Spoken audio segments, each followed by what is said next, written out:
Okay, I see some recurring themes when I talk to companies. There's an aspiration to make money, of course, which is, unless you're a charity or a foundation of some sort, generally profit is what companies are looking to achieve. And that's obviously an area of key interest when I talk to companies. The other, and the one that I help companies with, is resilience. And resilience is less easy to quantify, but resilience is just as important as profitability. This is what keeps your business afloat. It's what allows you to be competitive and to stay the course. So how do you quantify resilience? Well, for me, there's two parts to it. There's the short-term resilience piece, which is really around liquidity and your ability to weather a cash storm and problems in the short term.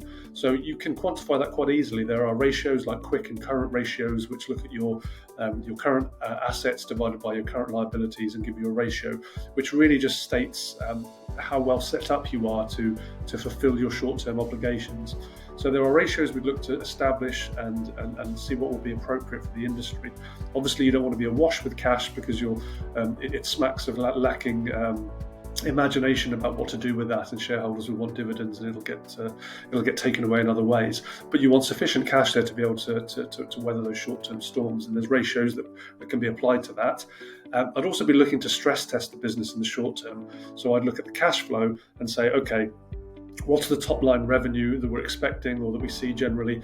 Let's dial that down, and then we'll look at your operating expenditure and actually we'll introduce some costs there. And I would also tend to actually move collections back. So if you tend to collect payments within 30 days, then we can design a stress test whereby that will be moved back to, say, 60 days. So now suddenly you've got a step down in your revenue, you're not getting paid as quick as you thought, and maybe there's some unexpected costs in the OPEX as well. And if we do that, can the company survive that 3 months, 6 months? What would be the criteria around a stress test, and can the business pass? And then you've got an actual measurable, quantifiable the depiction of resilience for the company, and I think that's a very useful exercise to do. Now, you may say this is unlikely to ever occur, but we've seen wars, we've seen COVID, we've seen there may be individual micro events that happen to your business. Your factory may burn down, you may lose a key member of staff, something, you may lose a key client, for example. So it's a very good idea to build short-term resilience in, because it then builds the confidence when you do have cash to be able to invest it in things without having to think about a rainy day, if you know that there's enough there to cater for those sort of scenarios. That then feeds into the medium to long-term resilience, which for me is around investing for the future, having an understanding of your market going forward so that you can actually plan to make best use of your resources and to exploit that market for your business, or exploit the opportunities that exist in that market going forward. So it's about market intelligence, it's about research and development, it's about training and resourcing the team correctly.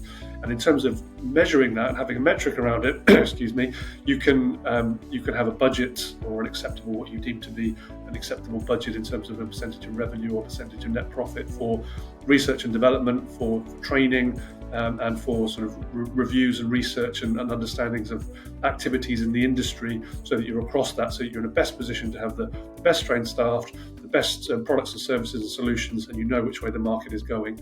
So it's not so easy as just pure profit to actually build metrics around it, but it's certainly possible. And I'd encourage you to do that alongside profitability, to actually look at resilience in a serious way and actually build some measurables around it to build a strong company.